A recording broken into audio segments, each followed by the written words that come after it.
Hermanos míos, quiero que por un momento cerremos los ojos y hagamos memoria. ¿Cuántos de ustedes recuerdan ese día en que dijeron sí frente al altar cuando miraron a los ojos de esa persona y prometieron amarse todos los días de su vida? Recuerden ese momento. Ahora abran los ojos y pregúntense con brutal honestidad, ¿qué queda hoy de aquel amor? ¿Dónde quedó aquella promesa? Porque déjenme decirles algo que duele, pero que es verdad. Muchos matrimonios hoy no están viviendo, están sobreviviendo, comparten el mismo techo, la misma cama, pero viven como extraños. Se hablan para coordinar horarios, para discutir sobre dinero, para regañar a los hijos, pero ya no se hablan al corazón. Y eso, hermanos, eso es una muerte lenta. Es un infierno silencioso que muchos cargan sin atreverse a confesarlo. Yo he estado ahí, en esa sala donde una mujer llora desconsolada porque su esposo ya no la mira como antes. He escuchado a hombres con la voz quebrada confesarme que sienten, que fracasaron, que no saben cómo recuperar lo que se perdió. He visto matrimonios destruidos, no por grandes tragedias, sino por la acumulación de pequeños olvidos, de palabras no dichas, de perdones no otorgados, de caricias que dejaron de darse. Y cada vez que veo esto mi corazón se parte, porque sé que el matrimonio no fue diseñado por Dios para ser un campo de batalla, sino un jardín donde dos almas crecen juntas hacia la santidad.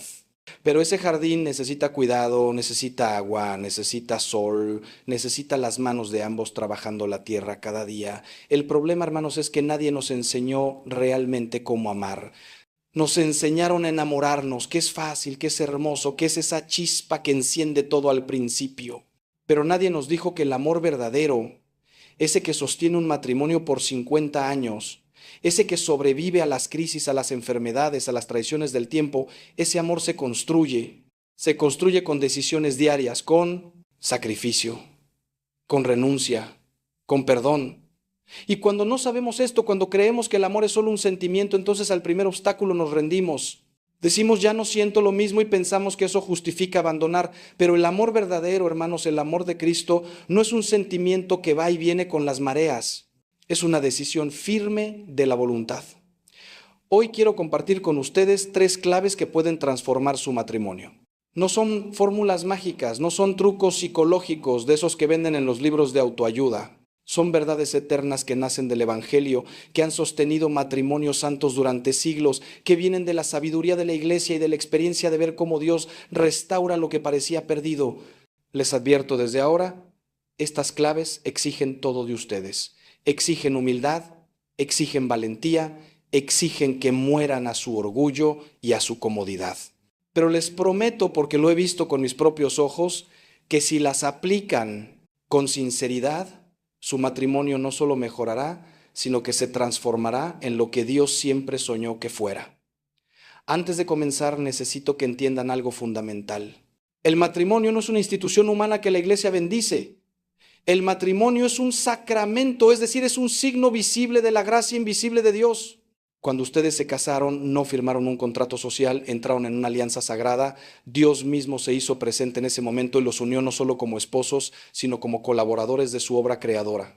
Por eso San Pablo dice que el matrimonio es imagen del amor entre Cristo y su iglesia. Es un amor que se entrega totalmente, que no se guarda nada, que está dispuesto a dar la vida. Y si hoy su matrimonio está en crisis, no es porque el sacramento falló, es porque nosotros los seres humanos débiles y pecadores hemos dejado de vivir según ese diseño divino. Pero la buena noticia, la noticia que quiero que graben en su corazón hoy es que nunca es tarde para volver a empezar. La primera clave que quiero compartirles es esta. Aprendan a comunicarse desde el corazón, no desde la herida. Hermanos, la mayoría de los problemas matrimoniales nacen de una comunicación rota. Y cuando digo rota, no me refiero a que no hablen, porque conozco matrimonios que hablan mucho, que discuten mucho, que se gritan mucho. Me refiero a que no se comunican de verdad. Hablan desde sus heridas, desde sus resentimientos acumulados, desde su necesidad de tener la razón y de demostrar que el otro está equivocado. Cada conversación se convierte en un campo minado donde cualquier palabra puede detonar una explosión. Y así, poco a poco, van construyendo muros en lugar de puentes. La verdadera comunicación, esa que sana y que une, requiere algo que nuestra cultura ha olvidado, la vulnerabilidad. Sí, hermanos, esa palabra que tanto nos asusta, especialmente a nosotros los hombres que nos criaron con la idea de que mostrar nuestros sentimientos es de débiles. Pero déjenme decirles algo, el hombre más valiente que ha pisado esta tierra, Jesucristo, lloró. Lloró por la muerte de su amigo Lázaro, lloró por Jerusalén, sudó sangre en Getsemaní por la angustia. Si Dios hecho hombre se permitió ser vulnerable, ¿quiénes somos nosotros para pretender ser más fuertes que Él? La vulnerabilidad no es debilidad, es el coraje de mostrar tu verdadero yo, con tus miedos, con tus dudas, con tus necesidades. Cuando ustedes se comunican desde el corazón, no atacan, comparten. No dicen tú siempre o tú nunca, que son las dos frases más destructivas en un matrimonio. En lugar de eso dicen yo me siento, yo necesito, yo tengo miedo de. ¿Ven la diferencia? Una forma ataca y pone al otro a la defensiva. La otra forma abre tu corazón y le da permiso al otro de acercarse a tu dolor. He visto matrimonios transformarse completamente cuando aprenden este lenguaje del corazón. Recuerdo una pareja que vino a verme al borde del divorcio. Llevaban 20 años casados y ya no se soportaban. En la primera sesión cada uno trataba de convencerme de que el otro era el culpable. Pero les pedí que hicieran algo diferente, que cada uno compartiera su dolor sin culpar al otro. El esposo, un hombre recio y orgulloso, tardó casi media hora en poder decir lo que realmente sentía. Pero cuando finalmente lo hizo, con lágrimas corriendo por su rostro, dijo, tengo miedo de que ya no me ames, tengo miedo de que te hayas quedado conmigo solo por los hijos. Trabajo tanto porque pienso que si no proveo no valgo nada para ti. Y su esposa, que había estado con los brazos cruzados y el rostro duro durante toda la sesión, se quebró.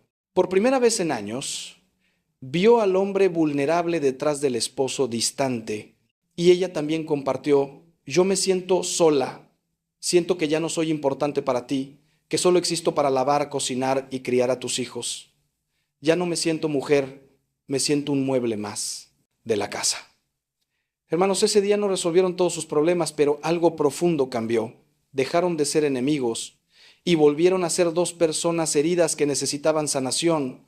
Les voy a dar algo práctico que pueden hacer hoy mismo. Cada noche antes de dormir tomen 15 minutos, solo 15 minutos, sin televisión, sin celulares, sin distracciones.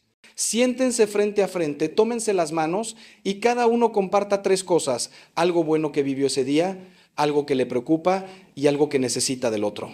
No es momento para resolver problemas ni para dar consejos, es momento para escuchar con el corazón. Y cuando el otro hable, no interrumpan, no juzguen, no minimicen lo que sienten.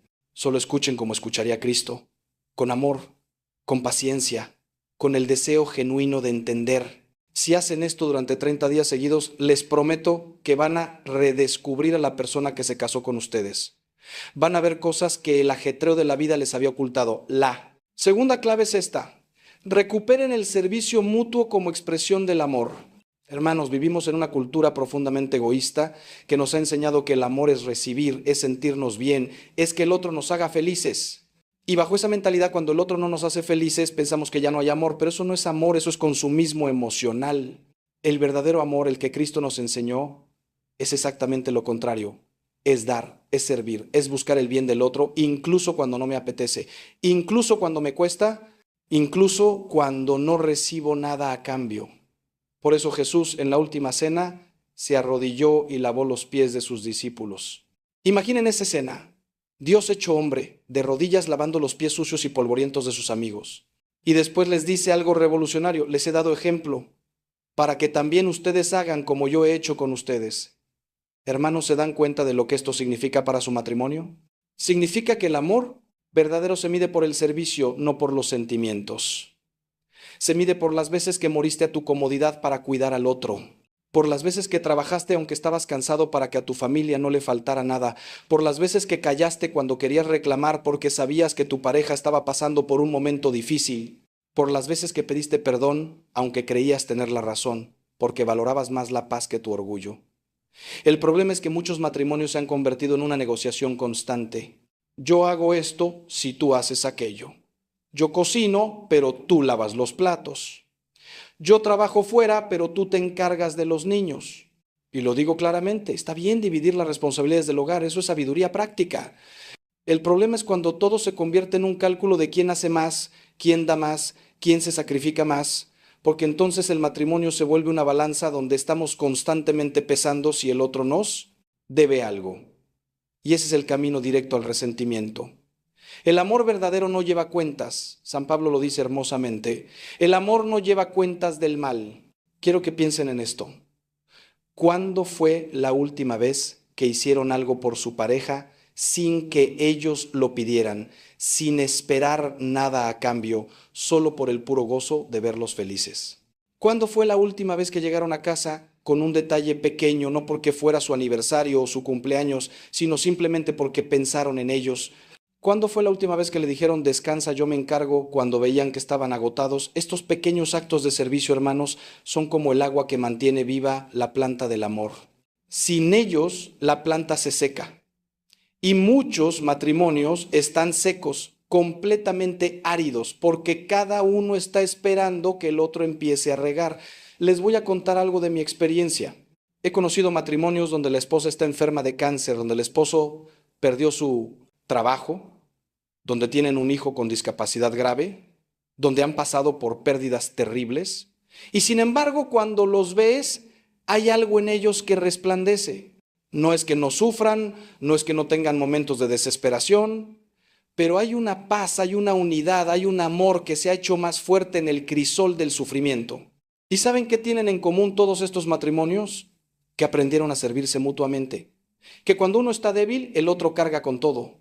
Que no compiten por ver quién tiene la cruz más pesada, sino que se ayudan a llevar la cruz del otro. Eso, hermanos, eso es el amor en su forma más pura.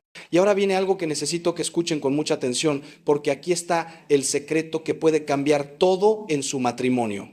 ¿Están listos para descubrir qué es lo que realmente mantiene vivo el fuego del amor después de tantos años? No se vayan, porque lo que viene a continuación puede ser exactamente lo que necesitan escuchar. La tercera clave, y quizás la más importante, es esta: coloquen a Cristo en el centro de su matrimonio. Hermanos, pueden aplicar todas las técnicas de comunicación del mundo, pueden servirse mutuamente con dedicación admirable, pero si Cristo no es el centro de su hogar, están construyendo sobre arena. Y cuando vengan las tormentas, y créanme que vendrán, toda esa estructura se derrumbará. Porque un matrimonio sin Dios es como un árbol sin raíces. Puede verse frondoso por un tiempo, pero al primer viento fuerte cae. ¿Qué significa poner a Cristo en el centro? No significa solamente ir a misa los domingos, aunque eso es importante. No significa solamente rezar un Padre Nuestro antes de dormir, aunque eso también es bueno. Significa algo mucho más profundo y radical. Significa reconocer que su matrimonio no les pertenece, que es de Dios. Significa entender que ustedes dos no son solo esposos, son una trinidad terrena donde Cristo es el tercero que los une. Santa Teresita de Lisieux decía algo bellísimo: no son dos que se miran cara a cara, sino dos que miran juntos en la misma dirección, hacia Cristo. Cuando ambos están mirando a Cristo, cuando ambos están tratando de ser más como Él, entonces inevitablemente se acercan el uno al otro. He visto matrimonios que llevaban años en terapia, que habían probado todo, que estaban listos para separarse, y cuando finalmente se rindieron y le entregaron su matrimonio a Dios, cuando empezaron a orar juntos, cuando empezaron a llevar sus heridas a los pies de la cruz, todo cambió. No fue un milagro instantáneo donde de repente todo se arregló. Pero empezó a haber sanación, empezó a haber perdón, empezó a haber una fuerza que no venía de ellos mismos. Porque, hermanos, el matrimonio cristiano no es algo que podamos sostener con nuestras propias fuerzas, es un sacramento, y eso significa que Dios derrama gracias especiales sobre ese vínculo. Pero esas gracias necesitan ser activadas, necesitan ser pedidas, necesitan ser recibidas. Permítanme ser muy específico aquí. Cuando digo que oren juntos, me refiero a que establezcan un momento sagrado cada día donde, como pareja, se presenten ante Dios.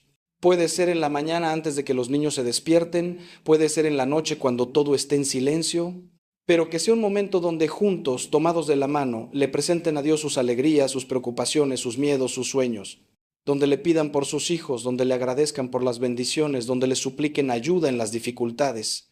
Y créanme, hermanos, cuando dos esposos oran juntos, están haciendo algo tan poderoso que el mismo demonio tiembla. Porque el enemigo sabe que un matrimonio que ora junto es un matrimonio que él no puede destruir. Por eso pondrá 1000 obstáculos: el cansancio, las distracciones, las peleas justo antes de la hora de oración, la sequedad espiritual, donde parece que Dios no escucha, pero no se rindan, perseveren. Yo he visto demasiados testimonios de parejas que me dicen: Padre, desde que empezamos a orar juntos, algo cambió en nosotros. Nos peleamos menos, nos entendemos mejor, hay más paciencia, más ternura. Y no es magia, hermanos, es gracia. Es el Espíritu Santo obrando en ese vínculo matrimonial que Él mismo consagró. Y hay otra dimensión de poner a Cristo en el centro que necesito mencionar, la Eucaristía. Hermanos, la Eucaristía no es un ritual bonito o una costumbre de los domingos, es el cuerpo y la sangre de Cristo. Es Dios mismo entregándose a nosotros como alimento. Y cuando ambos esposos comulgan, cuando ambos reciben a Cristo en su interior, algo misterioso pero real sucede. Cristo está en ambos, uniéndolos de una manera que trasciende lo físico o lo emocional.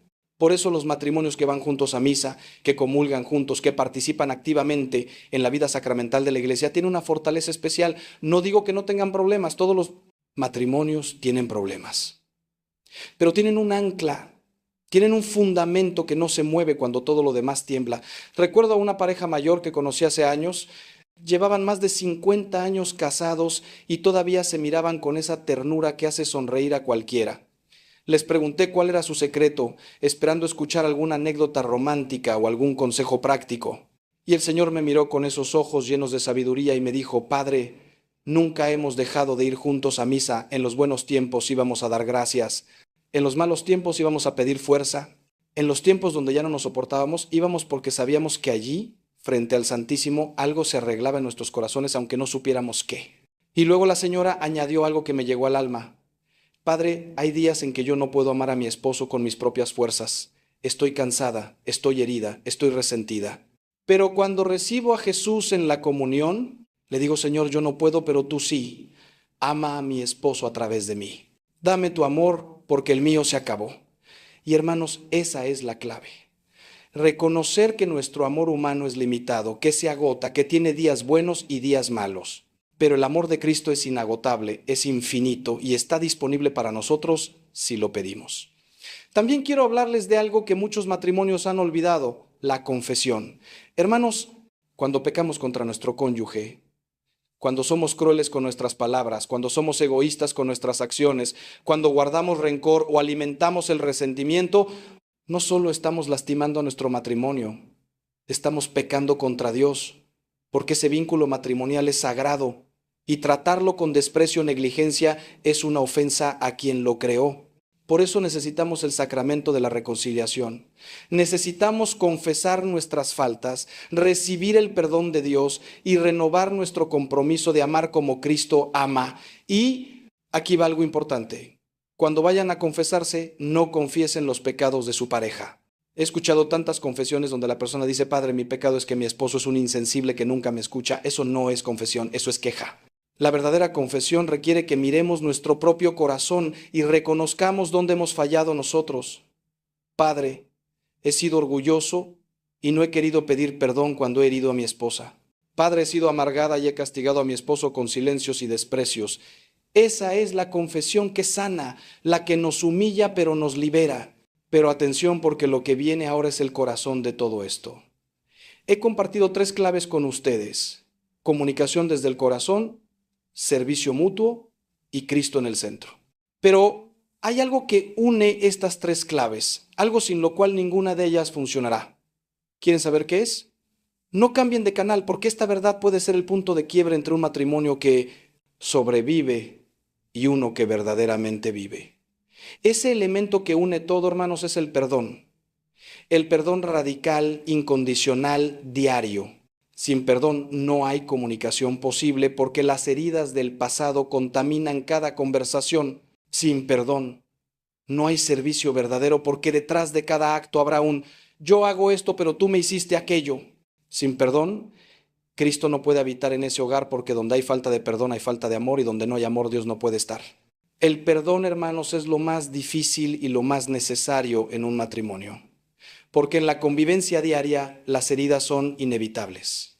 Vamos a decir palabras que lastiman, vamos a tener actitudes egoístas, vamos a fallar 1000 veces. La pregunta no es si vamos a herir al otro, la pregunta es: ¿qué haremos con esas heridas? ¿Las vamos a guardar en un cajón del corazón, acumulándolas hasta que ese cajón explote en un estallido de resentimiento? ¿O vamos a sanarlas con el bálsamo del perdón? Jesús nos dice algo radical en el Evangelio. Pedro le pregunta: Señor, ¿cuántas veces tengo que perdonar a mi hermano si peca contra mí? ¿Hasta 7 veces? Y Pedro pensaba que estaba siendo generoso porque la tradición judía decía que había que perdonar 3 veces. Pero Jesús le responde, no te digo hasta 7 veces, sino hasta 70 veces 7. ¿Y saben qué significa eso? No es una operación matemática para calcular 490 veces, significa siempre. Significa que no hay límite para el perdón. Y si esto es verdad para cualquier hermano, ¿cuánto más para tu esposo, para tu esposa, para esa persona con quien prometiste estar en las buenas y en las malas? Ahora, necesito aclarar algo porque aquí hay confusiones. Perdonar no significa tolerar el abuso. Si hay violencia física, si hay infidelidad recurrente, si hay adicciones que destruyen a la familia. Perdonar no significa que te quedes en una situación que te está destruyendo a ti y a tus hijos. El perdón es para liberar tu corazón del veneno del odio, pero la prudencia cristiana también exige que te protejas. En esos casos graves, hay que buscar ayuda profesional, hay que poner límites claros y en algunos casos hay que tomar distancia física. Pero incluso en esas situaciones extremas, el perdón sigue siendo necesario no para que la relación continúe necesariamente, sino para que tú seas libre. Pero en la mayoría de los matrimonios, hermanos, no estamos hablando de esos casos extremos. Estamos hablando de las heridas ordinarias del día a día. La palabra áspera cuando llegaste cansado del trabajo. El olvido del aniversario porque estabas abrumado con otras responsabilidades. La falta de atención porque estabas distraído con el celular. Esas pequeñas heridas que, si no se sanan con perdón diario, se convierten en cicatrices que endurecen el corazón. Por eso les digo, antes de que termine el día, antes de que se vayan a dormir, resuelvan. Pidan perdón por sus faltas, perdonen las faltas del otro, no se vayan a la cama con el enojo todavía ardiendo. San Pablo lo dice claramente, no se ponga el sol sobre su enojo. ¿Y cómo se perdona de verdad? Porque muchos dicen te perdono, pero en el fondo siguen guardando rencor, siguen sacando en cara las faltas del pasado cada vez que hay una discusión.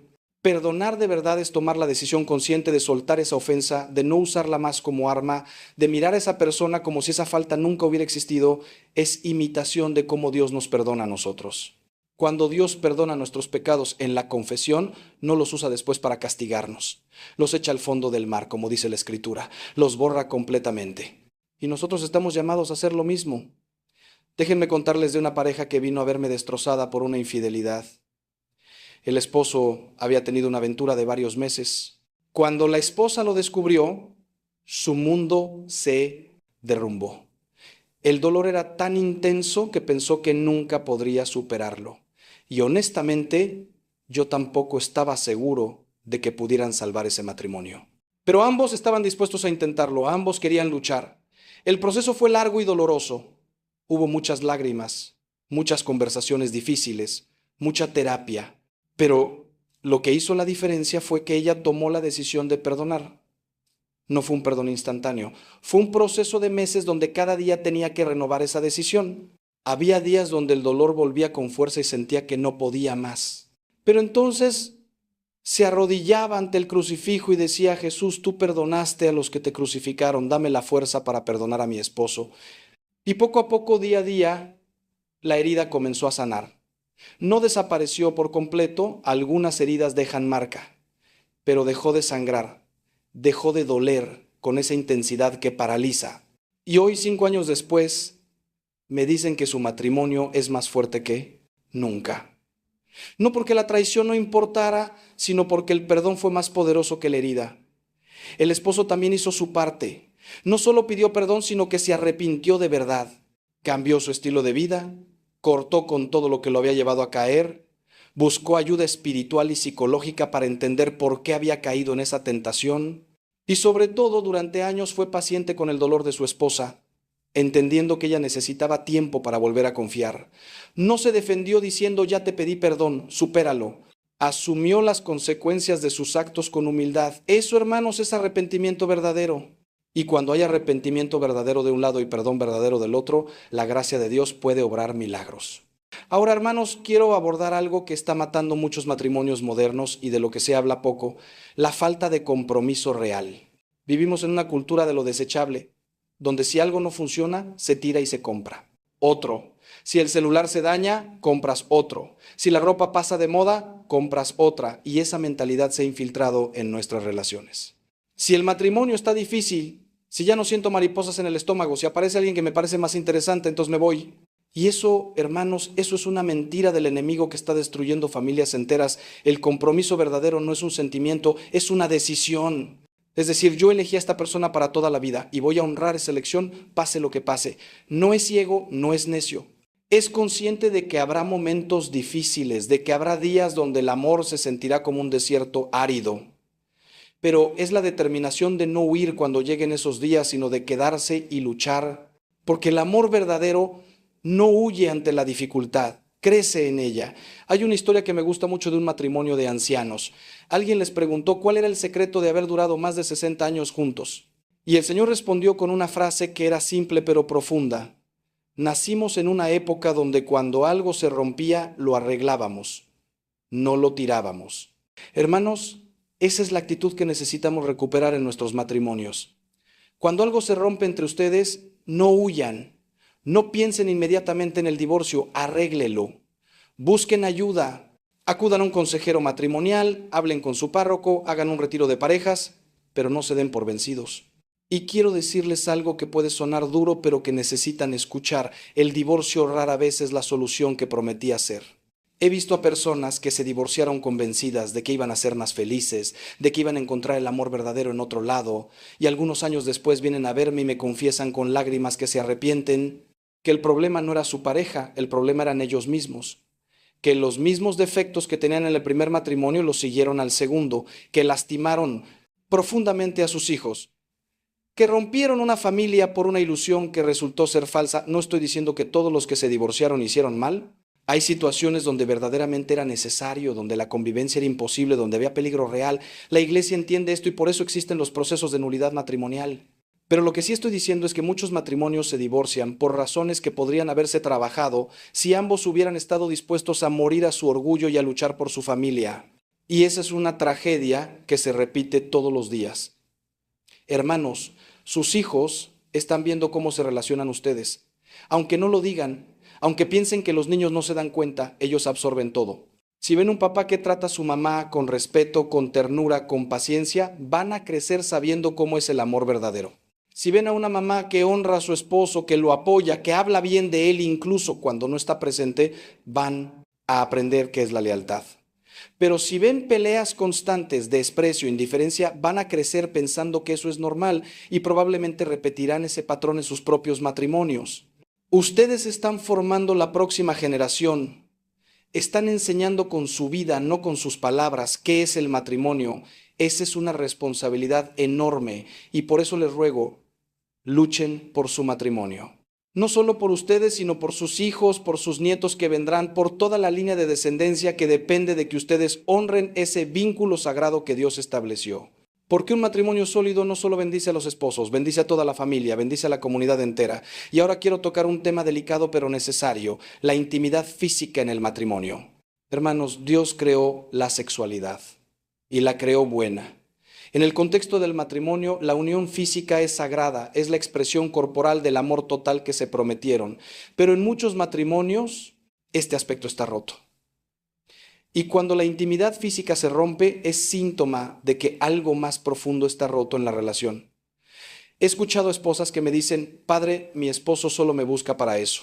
No me habla, no me escucha, no pasa tiempo conmigo, pero en la noche quiere intimidad. Y yo me siento usada como un objeto. Y les digo, hermanos, eso no es amor, eso es egoísmo.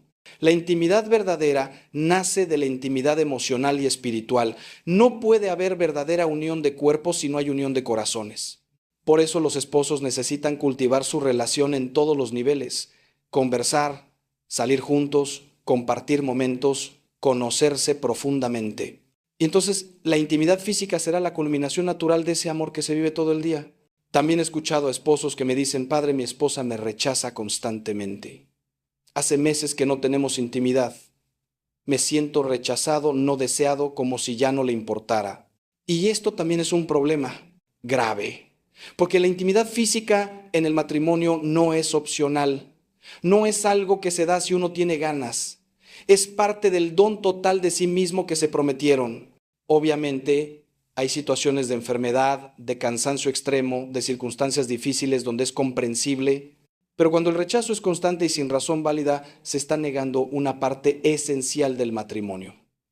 La solución, hermanos, está en hablar sobre esto con honestidad. Si hay un problema en este área, no lo ignoren esperando que se resuelva solo. Hablen, busquen entender qué está pasando. A veces el problema es físico y necesitan ayuda médica. A veces es emocional y necesitan trabajar en otros aspectos de su relación primero. A veces es espiritual y necesitan sanación de heridas del pasado. Pero sea cual sea la causa, no dejen que este aspecto tan importante de su matrimonio se marchite por falta de comunicación y atención. Y algo más que debo decir con claridad, la pornografía está destruyendo matrimonios. Hermanos, vivimos en una época donde con un clic se puede acceder a contenido que distorsiona completamente lo que es la sexualidad. Y muchos hombres, y cada vez más mujeres, están cayendo en esta trampa. La pornografía no es inofensiva, no es normal. Es adulterio del corazón, es traición a tu esposa, es una mentira que destroza tu capacidad de amar de verdad. Crea expectativas irreales, cosifica a las personas y poco a poco mata la capacidad de intimidad real. Si tú que me estás escuchando estás luchando con esto, quiero que sepas dos cosas. Primero, no estás solo. Esto es una adicción que afecta a millones y como toda adicción necesita ayuda para superarse. Segundo, hay esperanza.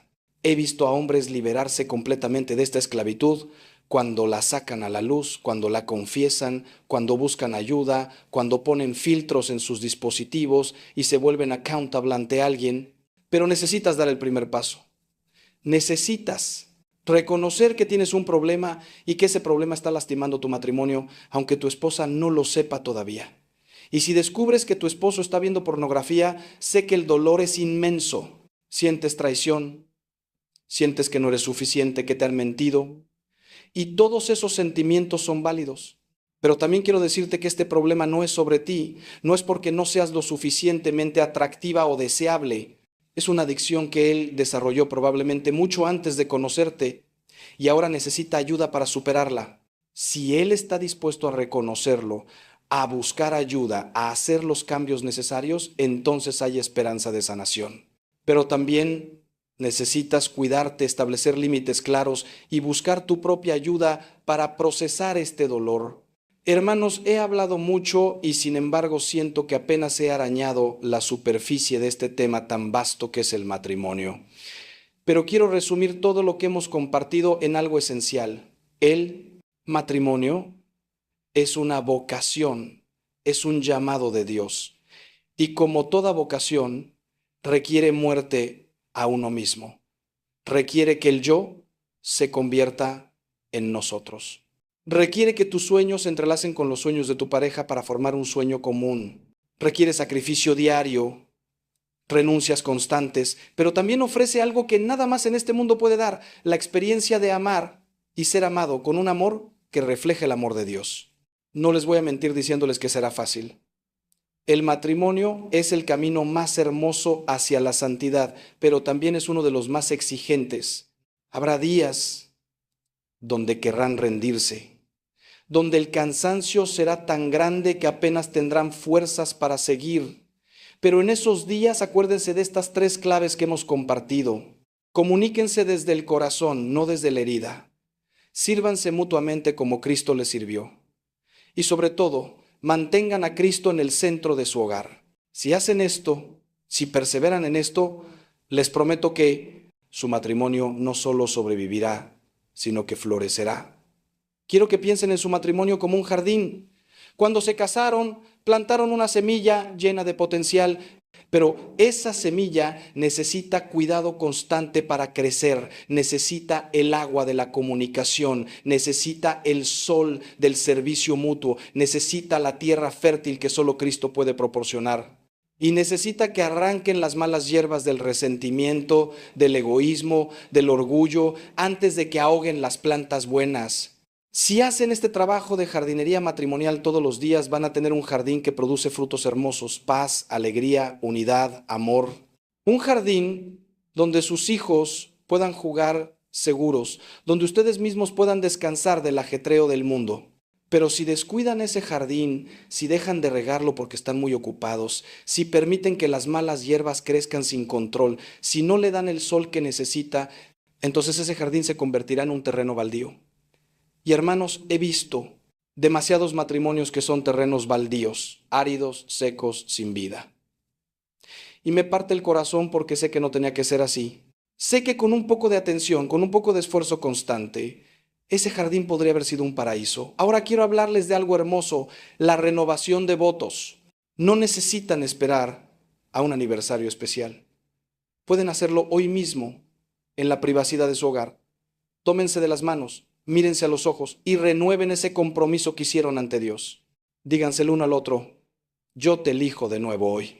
Con todo lo que sé ahora, con todas las dificultades que hemos pasado, con todos tus defectos que he descubierto y todos los míos que tú has soportado, te elijo de nuevo. No porque sea fácil, sino porque creo que Dios nos unió con un propósito. Te prometo seguir luchando por nosotros, seguir amándote incluso cuando sea difícil, seguir honrando este vínculo sagrado hasta que la muerte nos separe. Y si pueden, vayan después a una iglesia y renueven esos votos ante el Santísimo Sacramento. Arrodíllense juntos ante Jesús Eucaristía y pídanle que renueve su matrimonio. Pídanle que sane las heridas, que restaure lo que se ha roto, que les dé la gracia para amarse como Él los ama. Créanme, hermanos, cuando una pareja hace esto con sinceridad de corazón, algo poderoso sucede en el mundo espiritual. Las cadenas se rompen, las fortalezas del enemigo caen y la gracia de Dios inunda ese matrimonio de una manera nueva. Quiero también hablarles sobre la importancia de tener matrimonios amigos que los apoyen. Hermanos, no pueden hacer esto solos. Necesitan estar rodeados de otras parejas que también estén luchando por vivir su matrimonio según el diseño de Dios.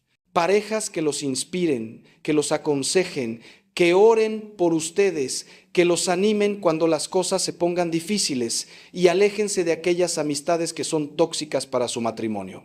Si tienes un amigo que constantemente te dice que te mereces algo mejor, que deberías dejar a tu esposa, que te anima a ser infiel, esa no es una amistad que te conviene. Aléjate de esa influencia. Busquen especialmente parejas mayores que hayan recorrido el camino que ustedes están recorriendo. Parejas que llevan 30, 40, 50 años casados y que han logrado mantener su amor vivo. Esas parejas son tesoros de sabiduría. Invítenlos a cenar, pídanles consejos, escuchen sus historias. Van a aprender más de ellos que de cualquier libro de autoayuda o de cualquier terapeuta. Porque ellos han vivido lo que ustedes están viviendo. Han pasado por las crisis que ustedes están pasando y han salido victoriosos del otro lado. Y algo muy práctico, establezcan tradiciones familiares, pequeños rituales que les den identidad como familia, que creen memorias hermosas para sus hijos, que marquen el ritmo de su vida juntos. Puede ser tan simple como pizza los viernes por la noche o una caminata todos los domingos después de misa, o un juego de mesa cada semana, o leer juntos antes de dormir. Estas tradiciones crean un sentido de pertenencia, de estabilidad, de así es como nosotros hacemos las cosas. Y cuando los tiempos difíciles vengan, estas tradiciones serán anclas que los mantengan unidos. También les animo a que tengan una fecha regular, solo ustedes dos, sin los niños. Una vez al mes mínimo, busquen a alguien que cuide a los hijos y salgan juntos. No para hablar de problemas o de las cuentas que hay que pagar. Salgan para divertirse, para recordar por qué se enamoraron, para ser de nuevo ese hombre y esa mujer antes de ser papá y mamá. Porque es fácil perderse en los roles de padres y olvidar que primero fueron esposos. Los hijos van a crecer y se van a ir. Y cuando eso pase, ¿qué van a tener ustedes dos si no han cultivado su relación? Hermanos, cada matrimonio es único. No hay una fórmula mágica que funcione para todos. Lo que les he compartido hoy son principios universales basados en el Evangelio y en la sabiduría de la Iglesia. Pero ustedes tendrán que adaptarlos a su situación específica, a su personalidad, a sus circunstancias. Lo importante es que empiecen, que no se queden paralizados pensando que tienen que hacer todo perfecto. Den un paso, aunque sea pequeño, en la dirección correcta. Hoy mismo, al salir de esta conversación, hagan algo diferente. Pidan perdón por algo que han estado guardando. Hagan un gesto de servicio que su pareja no espera. Propongan orar juntos. Lo que sea, pero den un paso. Porque hermanos, el tiempo no espera. Los años pasan rápido, sus hijos están creciendo, ustedes mismos están envejeciendo y llegará un día donde ya no habrá más oportunidades de arreglar las cosas, de decir lo que no se dijo, de amar como se debió amar. No dejen para mañana lo que pueden hacer hoy. No asuman que tendrán tiempo después. La vida es frágil, es breve y no sabemos cuánto nos queda, por eso amen hoy. Perdonen hoy, sirvan hoy, oren hoy. Y si tu matrimonio está en una crisis tan profunda que piensas que ya no hay solución, si estás leyendo esto con lágrimas en los ojos porque sientes que tu historia ya acabó, quiero que sepas algo, con Dios siempre hay esperanza, siempre. He visto a Dios restaurar matrimonios que estaban clínicamente muertos. He visto milagros de sanación en relaciones que parecían imposibles de salvar. No subestimes el poder de la gracia. No pongas límites a lo que Dios puede hacer. Si hay aunque sea un hilo delgado de esperanza, agárrense de él. Y si ya ni siquiera hay ese hilo, agárrense de Dios mismo, porque Él es la esperanza cuando ya no queda ninguna otra. Hermanos míos, llegamos al final de esta conversación. Ha sido larga, lo sé, pero era necesario porque el tema lo amerita. El matrimonio es demasiado importante como para tratarlo superficialmente. Es la célula básica de la sociedad. Es el lugar donde se forma la próxima generación. Es el reflejo terreno del amor de Cristo por su iglesia. Por eso vale la pena luchar por él con todas nuestras fuerzas. Antes de despedirme, quiero hacer una oración por todos ustedes. Cierren los ojos conmigo si pueden. Padre Celestial, te presento en este momento todos los matrimonios que han escuchado estas palabras. Tú conoces a cada uno por su nombre. Conoces sus luchas, sus dolores, sus fracasos, sus victorias. Conoces las heridas que cargan y las esperanzas que todavía arden en sus corazones. Señor, derrama tu Espíritu Santo sobre cada uno de estos matrimonios. Donde hay dolor, trae sanación. Donde hay resentimiento, trae perdón. Donde hay frialdad, enciende de nuevo el fuego del amor. Donde hay confusión, trae claridad. Donde hay tentación de rendirse, trae perseverancia. Señor Jesús, tú que convertiste el agua en vino en las bodas de Caná, transforma estos matrimonios. Que el vino nuevo de tu gracia reemplace el agua vieja de la rutina y el desgaste. María, Santísima Madre de la Iglesia y modelo de esposa fiel, intercede por estos matrimonios. San José, esposo casto y protector de la Sagrada Familia, intercede por todos los esposos para que sean hombres de honor, de trabajo, de fidelidad. Santa Mónica, que con tu oración persistente lograste la conversión de tu esposo y de tu hijo, intercede por todas las esposas que están orando por la conversión de sus esposos. Y te pedimos, Señor, por los hijos de estos matrimonios. Protégelos de las consecuencias de nuestros errores. Sánalos de las heridas que involuntariamente les hemos causado. Que crezcan en hogares donde vean el amor verdadero, donde aprendan a amar bien, donde conozcan la paz que solo viene de ti. Y si alguno de estos matrimonios está en peligro real de romperse, te pedimos un milagro. Tú que resucitaste a Lázaro cuando ya llevaba 4 días muerto, resucita estos matrimonios. Que lo que parecía imposible se vuelva posible por el poder de tu gracia. Te lo pedimos por Cristo nuestro Señor. Amén. Quiero hablarles ahora de algo que muchas veces pasa desapercibido, pero que es fundamental para la salud de un matrimonio: la gratitud. Hermanos, vivimos en una cultura de la queja constante. Nos hemos acostumbrado a ver lo que falta, lo que está mal, lo que el otro no hace. Y en el matrimonio esta actitud es veneno puro. Cuando solo te enfocas en los defectos de tu pareja, cuando solo ves sus errores, cuando das por sentado todo lo bueno que hace, estás matando el amor lentamente. Porque nadie puede florecer en un ambiente donde solo recibe críticas y nunca recibe reconocimiento. La gratitud, hermanos, la gratitud es el fertilizante que hace crecer el jardín del matrimonio.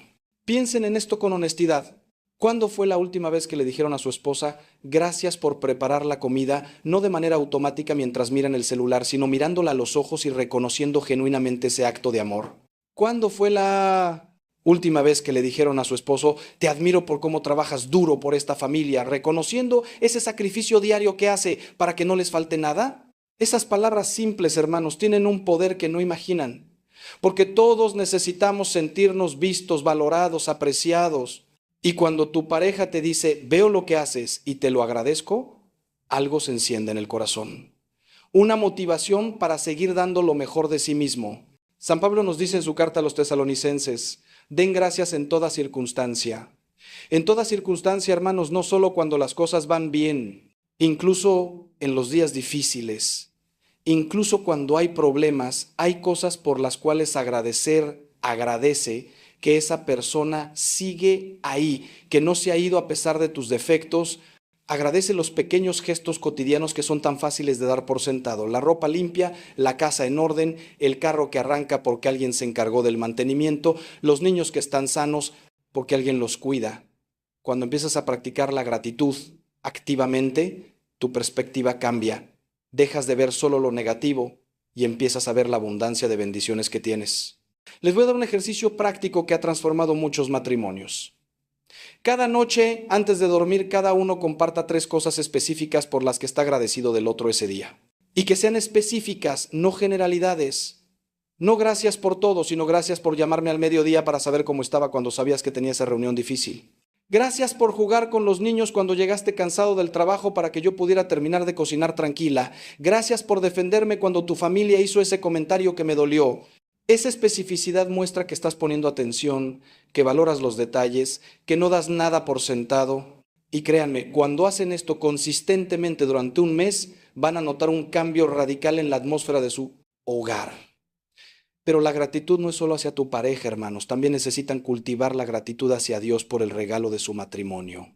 Porque incluso con todos sus problemas, incluso con todas las dificultades, el hecho de que tienen a alguien con quien compartir la vida es una bendición enorme.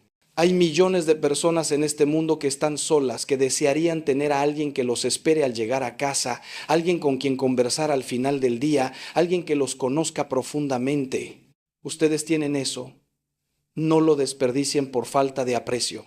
Agradézcanle a Dios cada día. Señor, gracias por esta persona que pusiste en mi camino. Gracias por este matrimonio con sus alegrías y sus cruces. Ayúdame a valorarlo como el regalo que es.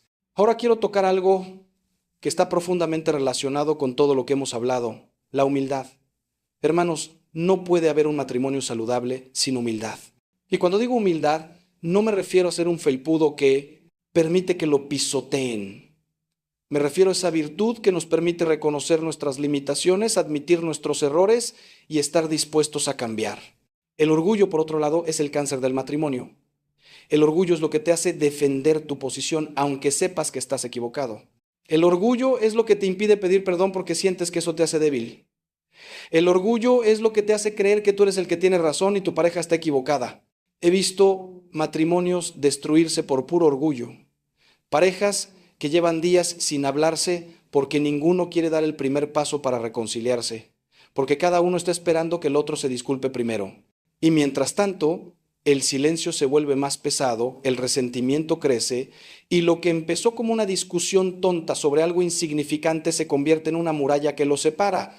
Y todo por orgullo, por no ser capaces de decir 3 palabras sencillas pero poderosas: yo me equivoqué. O incluso más difíciles: perdóname, por favor. Hermanos, esas palabras cuestan al orgullo, pero salvan al matrimonio. Jesús mismo nos dio el ejemplo perfecto de humildad. Él, siendo Dios, se hizo hombre. Se hizo vulnerable, se hizo pequeño, nació en un pesebre, lavó los pies de sus discípulos, una tarea reservada para los esclavos. Se dejó escupir, azotar, crucificar por amor a nosotros. Si Dios mismo se humilló hasta ese extremo, ¿quiénes somos nosotros para aferrarnos a nuestro orgullo? La humildad no te hace menos, te hace más. Te hace más amable, más accesible, más capaz de amar verdaderamente, porque el amor y el orgullo no pueden coexistir. Donde entra el orgullo sale el amor. Donde entra la humildad, el amor puede florecer. La humildad también significa reconocer que no lo sabes todo sobre tu pareja. Aunque lleven 20 años casados, esa persona sigue siendo un misterio en muchos aspectos. Sigue creciendo, cambiando, evolucionando. Y tú necesitas mantener una actitud humilde de aprendiz, de alguien que sigue descubriendo a esa persona día a día. ¿Cuántas veces he escuchado a alguien decir: ya conozco a mi esposo, sé exactamente cómo es? Y esa actitud de ya lo sé todo cierra la puerta a la intimidad verdadera. Porque entonces dejas de hacer preguntas, dejas de estar curioso, asumes que conoces sus pensamientos y sentimientos sin siquiera preguntarle. Y tu pareja se siente incomprendida, invisible, reducida a un estereotipo que tú creaste. La humildad matrimonial también significa estar dispuesto a aprender del otro. Tu pareja tiene fortalezas donde tú tienes debilidades. Tiene perspectivas que tú no tienes. tiene dones que complementan los tuyos. Pero si tu orgullo te hace pensar que tú siempre tienes la mejor forma de hacer las cosas, vas a perder la oportunidad de crecer. Recuerdo a un esposo que insistía en controlar todas las finanzas de la casa porque él sabía más de dinero, pero su esposa tenía un don natural para administrar y ahorrar que él no tenía. Cuando finalmente fue lo suficientemente humilde como para dejarla participar en las decisiones financieras, descubrió que juntos podían lograr mucho más de lo que él solo jamás había logrado. Y aquí viene algo que duele, pero que necesito decir: a veces el problema en tu matrimonio eres tú, no tu pareja, tú. Tus patrones de comportamiento aprendidos en tu familia de origen, tus heridas no sanadas del pasado, tus expectativas irreales, tu egoísmo, tu falta de madurez emocional. Y hasta que no tengas la humildad de mirarte en el espejo y reconocer tu parte del problema, nada va a cambiar, porque es muy fácil señalar los defectos del otro. Pero Jesús nos advirtió: ¿por qué miras la paja en el ojo de tu hermano y no te fijas en la viga que está en el tuyo? Esa viga, hermanos, esa viga que tenemos en nuestro propio ojo, muchas veces es mucho más grande que cualquier defecto de nuestra pareja. Quiero compartirles ahora algo sobre un tema que muchos evitan, pero que es crucial: el manejo del dinero en el matrimonio. Hermanos, las estadísticas muestran que los problemas financieros son una de las principales causas de conflicto matrimonial. Y no es porque no haya suficiente dinero necesariamente. He conocido parejas muy pobres que viven en paz y parejas muy ricas que viven en guerra constante por el dinero. El problema no es cuánto tienes, el problema es cómo lo manejan juntos. Porque el dinero, hermanos, es neutral. No es malo ni bueno en sí mismo, pero revela lo que hay en nuestros corazones. Nuestras prioridades, nuestros miedos, nuestro nivel de confianza mutua. Cuando una pareja se casa, sus finanzas deben unirse también. No es mi dinero y tu dinero, es nuestro dinero. Y esto requiere transparencia total. No puede haber cuentas secretas, no pueden haber gastos escondidos, no puede haber mentiras sobre cuánto ganaste o cuánto gastaste. Porque cuando hay secretos con el dinero, hay falta de confianza. Y donde no hay confianza, el matrimonio está en peligro. He visto matrimonios destruirse porque uno de los dos tenía deudas secretas, o hacía compras compulsivas que escondía, o guardaba dinero sin que el otro lo supiera. Y cuando la verdad sale a la luz, porque siempre sale, el daño es enorme. Pero también he visto el otro extremo: parejas donde uno controla todo el dinero y el otro no tiene ni voz ni voto. Eso tampoco es saludable, hermanos. El matrimonio es una sociedad de iguales. Ambos deben estar involucrados en las decisiones financieras importantes.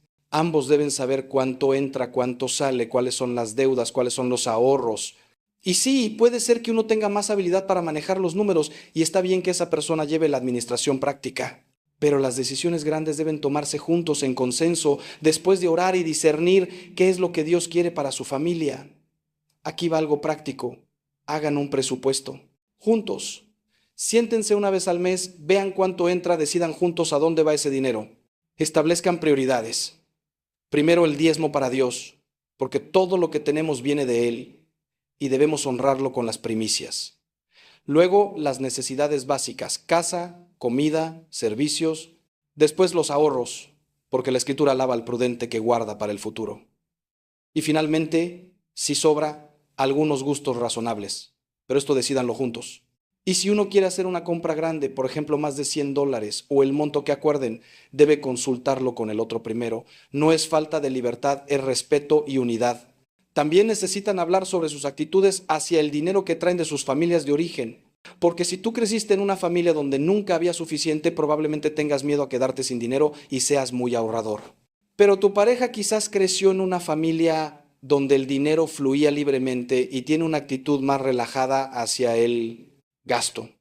Ninguna de las dos actitudes es mala en sí misma, pero necesitan encontrar un equilibrio. Necesitan entender de dónde viene cada uno para poder tener compasión y llegar a acuerdos que honren ambas perspectivas. Y sobre todo, hermanos, no permitan que el dinero sea más importante que su relación. He visto a parejas pelearse ferozmente por $20. ¿Vale la pena destruir la paz de su hogar por eso? A veces es mejor ceder en lo material para ganar en lo relacional. Y algo más sobre el dinero que debo mencionar: la generosidad. Hermanos, un matrimonio que solo piensa en acumular para sí mismo se vuelve egoísta y cerrado. Pero un matrimonio que practica la generosidad, que ayuda a los necesitados, que comparte con los que tienen menos, que apoya las obras de la iglesia, ese matrimonio está abierto al fluir de la gracia de Dios. Jesús dijo, hay más dicha en dar que en recibir. Y es verdad.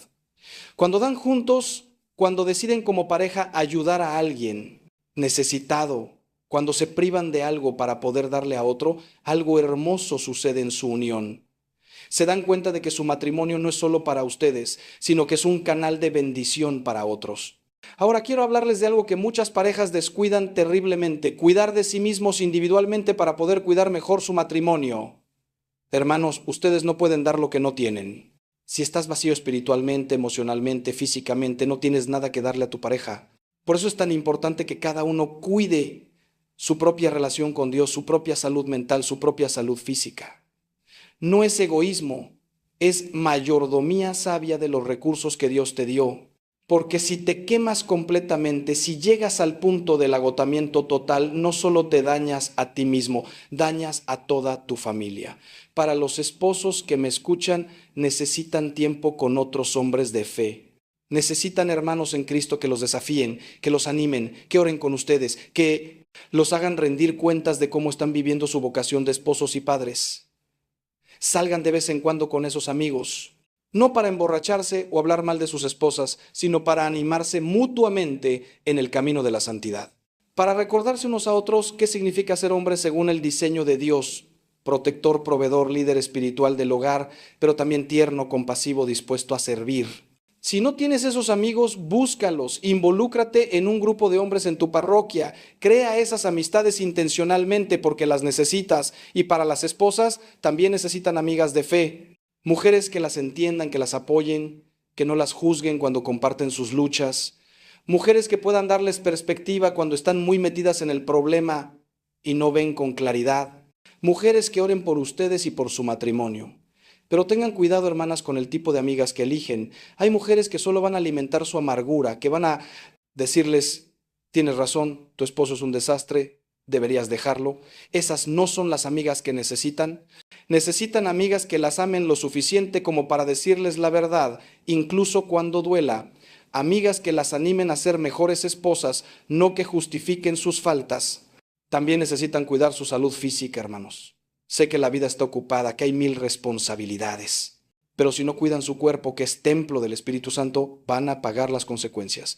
Coman bien, hagan ejercicio, duerman lo suficiente. No es vanidad, es cuidar el instrumento que Dios les dio para servir a su familia. Porque si te enfermas por negligencia, si tienes un infarto a los 50 años porque comiste pura chatarra y nunca te moviste, tu familia sufre. Tu esposa se queda viuda. Tus hijos se quedan sin padre. Cuida tu cuerpo para poder estar muchos años con los que amas. Y cuiden también su mente y sus emociones. Si estás luchando con depresión, con ansiedad, con traumas del pasado que no has procesado, busca ayuda. Ve a terapia. No hay vergüenza en eso. Algunos de ustedes necesitan también ayuda psiquiátrica, necesitan medicación, y eso está bien. Dios trabaja a través de los médicos y los medicamentos también.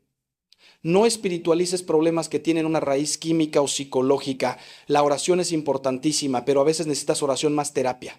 Necesitas fe más medicina. Y cuando cuidas tu salud mental, tu matrimonio mejora dramáticamente, porque ya no estás descargando en tu pareja toda tu angustia no procesada. Algo más que quiero mencionar: los hobbies y los intereses personales. Hermanos, está bien que cada uno tenga cosas que disfrute hacer individualmente. No tienen que estar pegados 24 horas al día. El esposo puede tener su tiempo para jugar fútbol con los amigos, para pescar, para lo que sea que le gusta. La esposa puede tener su tiempo para leer, para tomar un café con una amiga, para sus propias actividades. Eso es saludable. Le da a cada uno un espacio para respirar, para ser individuo, además de ser parte de la pareja. Pero ojo, hermanos, esto debe ser balanceado. No puede ser que todo tu tiempo libre lo gastes en tus hobbies mientras tu familia te ve de lejos. Debe haber un equilibrio entre el tiempo individual, el tiempo como pareja y el tiempo como familia. Pero sobre todo, y esto es lo más importante de todo lo que he dicho en esta sección, cuiden su relación personal con Jesucristo. Hermanos, antes de ser esposo o esposa, eres hijo o hija de Dios. Esa es tu identidad primaria. Y si esa relación no está bien, nada más estará bien. Necesitas tiempo diario, y digo diario, con el Señor. Tiempo de oración personal, de lectura de la palabra, de silencio ante el Santísimo. Porque es en ese encuentro íntimo con Cristo donde recibes la gracia, la fuerza, la sabiduría para ser el esposo o la esposa que estás llamado a ser. Sin esa conexión con la fuente del amor, tu amor humano se seca rápido. Pero cuando bebes constantemente del agua viva que solo Cristo puede dar, entonces puedes derramar ese amor en tu matrimonio sin agotarte. Recuerdo a un esposo que vino a verme exhausto, al borde del colapso.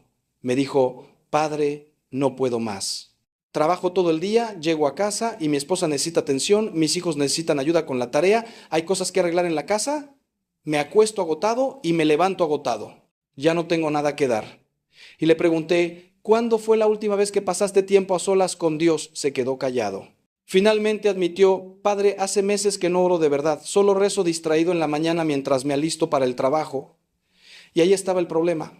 Estaba tratando de dar y dar sin nunca recibir. Era como un celular que solo se descarga y nunca se carga. Obviamente en algún momento se iba a apagar.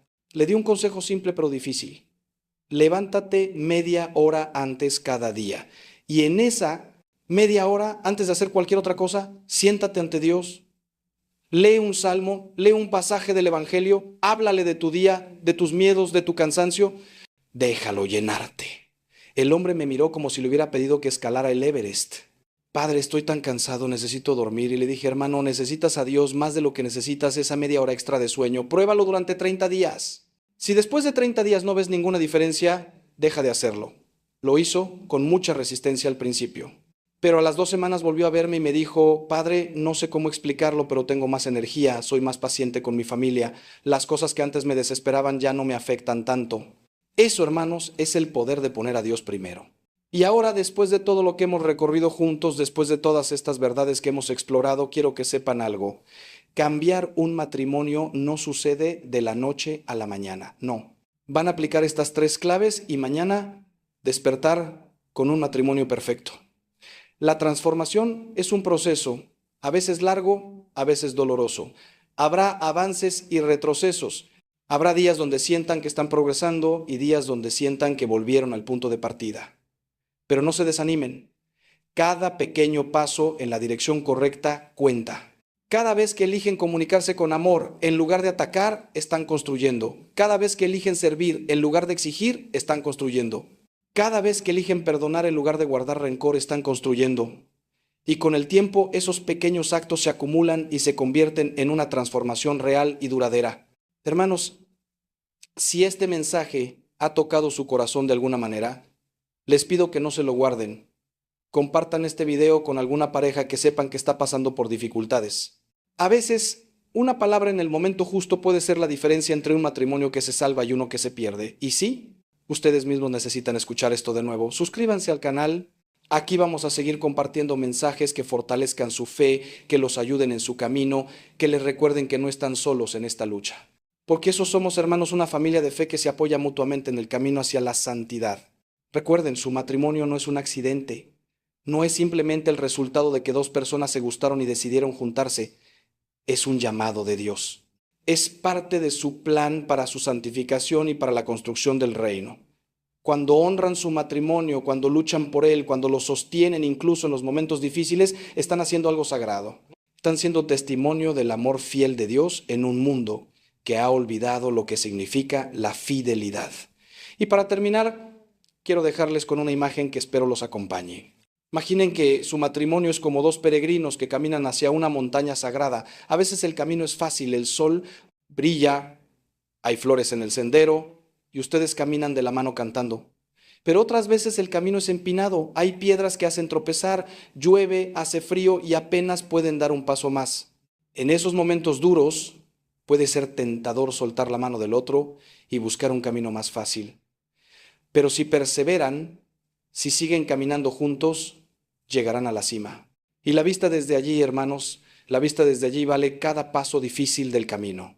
Porque verán toda la distancia que recorrieron juntos, todas las tormentas que sobrevivieron, todas las caídas de las que se levantaron, y se darán cuenta de que el camino difícil los hizo más fuertes, más unidos, más santos.